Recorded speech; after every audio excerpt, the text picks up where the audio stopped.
Hello, welcome to the KBL Walk and Talk. So today I thought I'd come here for a different set of surroundings and just show you the lake behind me.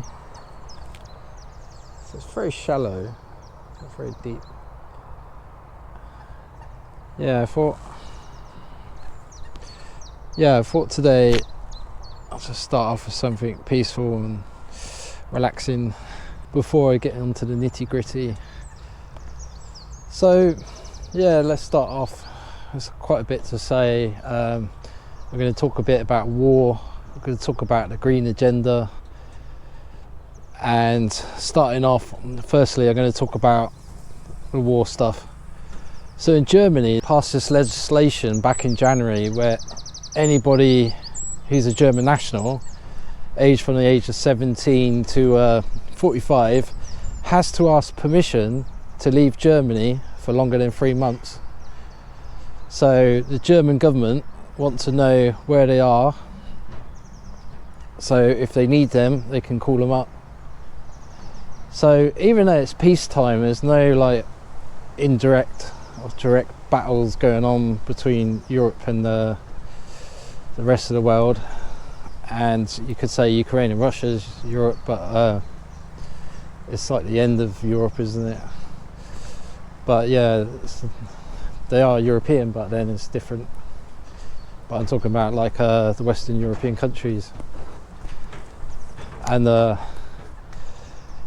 basically if you're German you have to ask permission, but in reality you don't have to. I mean, you're a free individual, and why would you want to sign up to be thrown to the lions, or get thrown to the Russian meat grinder or the Ukrainian meat grinder?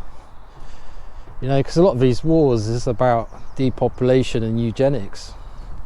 It's like World War II, it's like 50 million people died, and it's mostly white Europeans.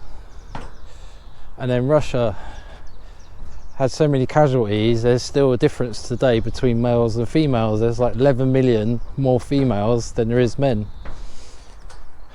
And other countries what are doing the conscription are Latvia. They have like 80,000 more women than men. And what's going to happen with more wars and more battles, there's going to be more deaths. But they are gearing up for something, whether it's to do with Russia, but it's probably more to do with Iran, because basically America is going to go in there and deplete all its arms and all its warfare capabilities, and then Israel is going to get destroyed. Because basically Iran is not like a little country. It's got fast facilities, it's got weapons, it's been stocking up for years. It's got Russia to back it up, it's got China's intelligence. And America is a tired country, it's in massive debt. And Donald Trump is going to increase the budget for military spending. Firstly, it's by $500 billion. And now it's going to be another $500 billion. So next year, 2027, the military budget for the US Defense Department is going to be $1.5 trillion. And this is going to bring their debt, the US debt clock, or should I say complete debt, up to 39 trillion. Not far off 40 trillion, and how are they going to ever pay that back? But and other countries have done the conscription as well. So you've got Croatia, Sweden, Denmark, Norway, Lithuania. So they're all gearing up for something big. Probably a massive depopulation and eugenics program to clear out more Europeans, because that's basically what's happening in Ukraine. They're killing thousands of Russians and Ukrainians every day, and all this stupidness and nonsense about you're fighting for Ukraine. You're not. When you're fighting in a war, majority of the time you're fighting for the banksters, the central bankers. You're not actually protecting your country. Like, all these Americans are so foolish. Like, how can you be defending America outside of America? If Iran's not attacked America, then how can it be a threat? You can't have this nonsense, and people just fall for the words. They just suck it up and they copy and paste it in their brain. It's like, if someone's walking up to you, you can't say they're going to hit you before they actually hit you. You're just making an assumption, you're guessing. But this is the thing, this is what the governments do. It's like Churchill with World War One and World War Two. He attacked Germany both occasions first before Germany attacked here, and Hitler got fed up with Berlin getting bombed constantly. I think it's about 9 times the British attacked Berlin, so the RAF kept bombing Berlin about 9 times, and then he had enough, so Hitler retaliated and started bombing London.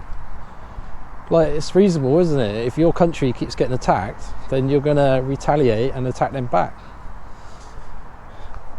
But yeah, it's just so many people are still brainwashed. And all these Americans who think it's great, it's like your costs are going to go through the roof, same as everybody else's. You're going to pay more for oil, more for gas. Gas production is down 10%, oil's down 20%. If no ships getting through the Strait of Hormuz, where do you think you're getting your oil from? America has oil, but they're going to save mostly for themselves. Norway has oil, but they're going to save for themselves as well. Plus, it's going to be more of a premium because it's in less supply. And this affects everything. This affects you going to work, getting your supplies, and hospitals getting their supplies and everything else. It's very, very bad for everyone. There's no good coming out of this. And even if they stop tomorrow, it's still going to take months and months to even get back to anywhere near they were before. But this is the thing, isn't it? People think like everything's going to go back to normal and everything would be straightforward, but it's not. It's very complex. It's all done by design, which gets me on to the next part. Like I said about the green agenda, which is being socially engineered, because they want everybody to switch to electric cars. They want everyone to be reliant on the electric grid. And oil, they don't care about the environment. You can see that by all the wars. When they drop bombs, they don't really give a flying shit about the environment. If they did, they wouldn't let the rivers get polluted with sewage water. They wouldn't allow the sea to get polluted. They would stop bombing other countries and dumping rubbish in other countries instead of recycling it, as they claim they do. Like, they do recycle some, but there's still a lot what ends up abroad. So yeah, they're basically this whole agenda, and there's so many agendas attached to it. Like there's war, famine, there's energy, there's the digitalization of everything, the technocratic situation, and they want to bring about a change. They want complete utter control. So they want control over your money with a central bank currency, so the CBDC. And then Ireland has just started testing their wallet, their Irish digital wallet. So anybody in Ireland, I think it's not just Irish citizens, can test out the app. So you can put birth certificates on there, you can put driving license on there, and then basically it's been set up so you can have your digital ID attached to it, and then you can have your central bank digital currency attached to it. And this is what they basically want. They want you to subscribe to everything so you don't own anything, and then they want everything digitalized so you don't have any physical possessions, because they just want you to rent everything. And this gives them more power, because then you're forever renting everything and you never actually own anything. And they've done this for centuries. They've passed laws and legislation, and they've accumulated more and more businesses. And we've seen this during COVID, didn't we, when they shut all the small businesses and basically put a few of them out of business so the big players could take more of their share. And this is what they do. So yeah, with this green agenda, we have a massive solar panel farm coming to Lincolnshire, and it's going to be the size of, yeah, it's going to be about 10 times the size of Hyde Park in London. So 7 square miles of just complete countryside covered in solar panels. And there's already some by Grantham. There's another town in Lincolnshire. But yeah, it's disgusting. I think it's called the Springwell Farm. And Labour have passed 24 solar farm plans. And they want to basically increase wind power and solar power. And they want to have us 95% of clean energy by 2030, because it's always 2030. That is the year where they want to get everything done: the digital ID, green infrastructure, the central bank digital currencies, the Great Reset. And these resets are not good for us. They're really bad. So when you reset something, you're basically deleting everything. Does that mean also like they want to delete the people?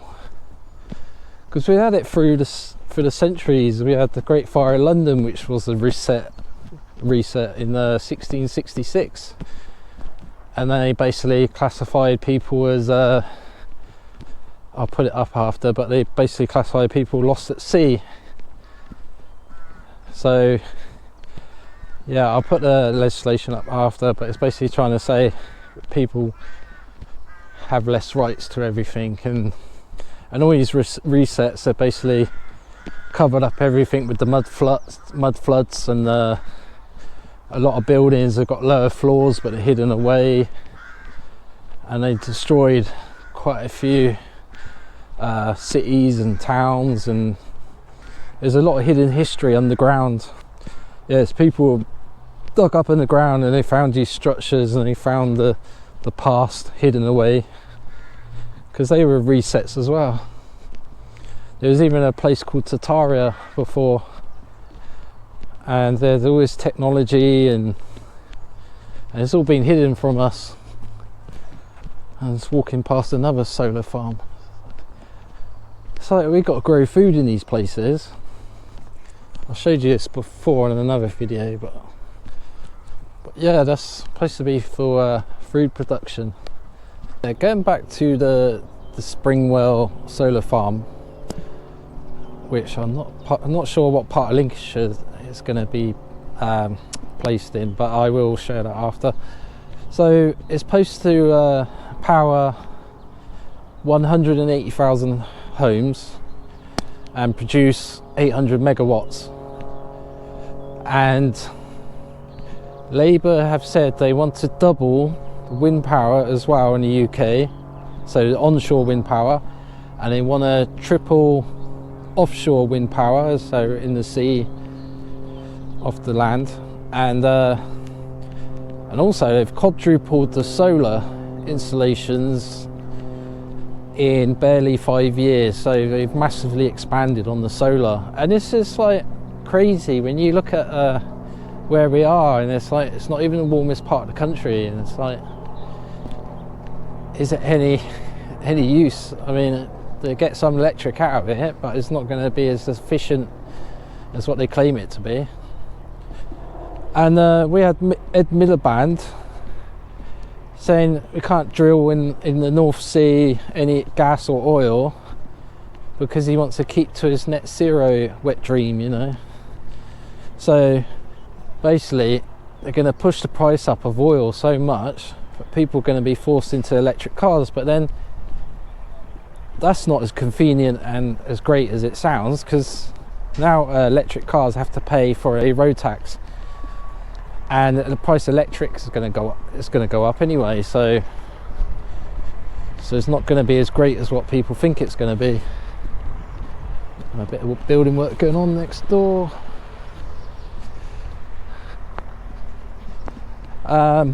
Yeah, so this whole agenda is basically destroy the oil, because they want ultimate control. So if they can control your movement, then they can push you towards a 15-minute city, because with airfares and transport in general about to get more expensive, and probably will get ridiculously expensive in the next few months if this Middle East crisis continues. And yeah, it's just going to limit your options, like how far you can travel. And like, I don't want to be stuck anywhere. I want to be able to go where I want to go. But it's the thing, these people, they're just hell-bent on destroying people's lives. It's not enough that they tax you from the day you're born and basically follow you everywhere. The tax system follows you. Every time you earn a penny, they're after you. And then it gets wasted and it gets given to people who are not entitled to have it. But it's just the thing, isn't it? Like I keep saying, the government is not your friend. And we need to stop voting en masse. We need to stop going to these elections and stop giving our energy to them, because that's the thing, we are the currency and they're using our energy. That's what the whole money system is. That's what entraps us into this whole system. Money is like, everybody thinks like money's great. It's not. It's enslaving us, because everything attached to your life is to do with money. Like, you got the debt, you got the tax, you got the you want to get food, yeah, you can get some free food, but majority of food is sold by supermarkets and they got a monopoly on a lot of the food production. This is the thing, we need to break away from this system, stop supporting Tesco's and Asda and Sainsbury's and Morrison's and Co-op and every other shop. Support the small businesses, support the farmers, support the local butcher.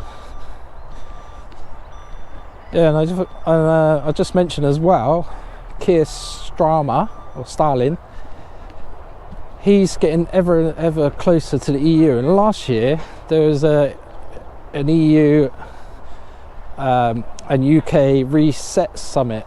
So he met with the European Commission. They discussed and explored about the UK joining the internal energy market, which is a step closer to one world government, isn't it? So they've got to get every nation in Europe into that European Union and into all the different aspects of it, the currency, the four freedoms, the single market, the electric market, push out all the small players. But this is what they're trying to achieve. Oh yeah, I'm going to touch on as well. Recently mentioned about Australia banning under 16s from using social media, and now Greece from 2027, January the 1st, I think it was, they're going to ban under 15s from using social media. And guess what? They can do the age verification via their digital wallet. So they're all going along with this digital wallet, where the EU's made it law. So they're saying it's got to be public services, you've got to be able to access public services by the end of this year, and able to access private companies by the end of next year. It's pushing towards this 2030, isn't it? It's a ID for all, ID 2020, United Nations 16.9 of the Social Development Goals, digital ID for everyone. Oh yeah, are you aware now the UK government spends more on benefits than it does receive in taxes? So that means basically they're borrowing more to pay for these benefits.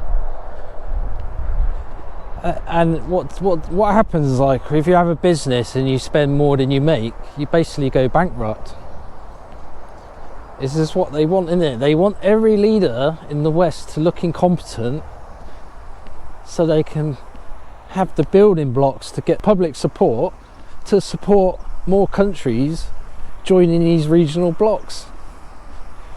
So you'll have the UK, the masses, not everyone, but there'll be a few, want to go back to the EU because they say, oh, we tried it on our own and our leaders are untrustworthy, maybe we should be back in the EU, but it's the same people. It's always the same people trying to control you and manipulate you.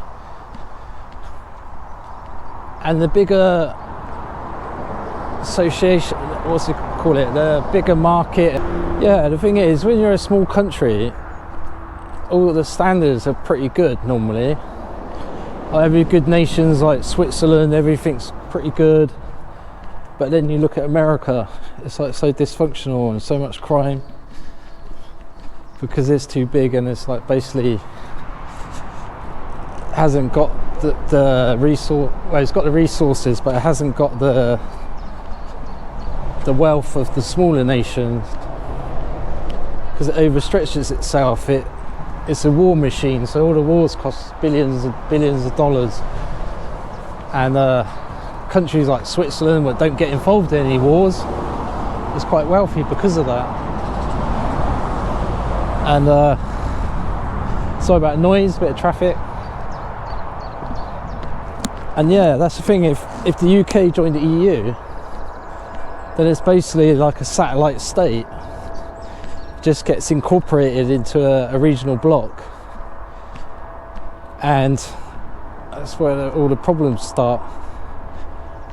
And people think, oh yeah, have freedom of movement again, but what are you actually going back to? Because European Union and Europe is very different to what it used to be. There's a lot of immigration from Arab countries, African countries, and a lot of cities are unsafe for women because the people who come to these cities and countries come from a different background where they don't respect European women. Yeah, Europe is not looking very good. I mean, Paris, it's got rubbish everywhere. Brussels, there's like 88% of young adults are not from Belgium, and you're seeing these riots all the time, constantly in Brussels and Paris, and in Amsterdam it's in trouble. But that's the thing, everyone's different, they're not all compatible, like with religion and culture. And if it's solar panels, I mean, are they going to generate enough electric for all our needs? Or is it part of the 15-minute plans to basically make it so you can't go as far as you want to go, and then you're stuck in your 15-minute city because it's either too expensive, you haven't got the mileage, you can't access enough electric because the electric's got so expensive, or you get like a set amount of electric every month. And this is the thing, energy lockdowns will be coming because there's also a few countries which have started doing this. So they've cut public transport in the Philippines, and in other countries they're talking about not driving on a Sunday, work at home. But how they do it is basically, they won't force you, they just basically, you won't have a choice, because if you can't get petrol, you're not going to travel that far anyway, are you? Because without access to oil, how are you going to power your car? And then if they bring in some sort of system where they log how much you buy, and there's like a database, and it only allows you to basically use so much, then you're not going to be able to go far anyway. And then if there's no buses or trains, I imagine the trains will still keep going, but it all depends on how much energy they need and how much. It's all unknown, but I can feel like it's going towards that direction anyway. Like, they want the 15-minute cities, they want the green energy, because the green energy is not about the environment, it's about control. There's always, everything's about control. Like the money systems control, the energy systems control, the house systems control, the education systems control, because education is basically training you to be obedient, follow authority, and basically take orders, training you to work, to become a wage slave, and to become tax cattle. And yeah, all these systems are controls. Which I was watching a video the other day, and he said the systems are rituals, really. This is quite interesting. It's like the TV is a control mechanism as well, because it's programming you to form certain opinions, to think certain ways, and you see the soaps is trying to tell you like that's what a relationship is like basically cheating on everyone and basically murdering people, because they're like, in EastEnders there's always someone getting killed and there's always this betrayal, and this is how they want people to think. They want society to be broken down, they want to break the family. That's what feminism was all about, is basically to break the family and to get more tax cattle, isn't it? It's because they weren't happy the woman was staying at home, so they want to get her out to the workforce. And look, now you've got both parents working and the situation's even worse. They're not better off, they're worse off. They used to have the husband work and then the wife would stay home, look after the children, and there'd still be enough money to pay off the house and enough money to go on holidays. And now the situation's so much worse, because all the isms you've got to be careful of. The racism is divide and conquer, and they are the ultimate racists. When you look into like all the stuff they do and all the eugenics and how they design everything, but they play both sides. They play the left and the right because it's the same bird, it's the same system. But yeah, I'm going to leave it there. Please like, share, subscribe. Thank you if you can. Most grateful if you can. Please share my videos around just to wake people up if you can. And take care everyone. Just be ready what's coming. Stock up on food. Stock up in essentials. Anything that's got to be imported you might want to get more of. You could get a gas stove, like a camping stove, only like £25 in Blacks and other camping shops. Get some tin food, and if you want to go on holiday, go soon, because the prices are going to go sky high soon. But yeah, thank you for watching, and take care, and speak to you soon.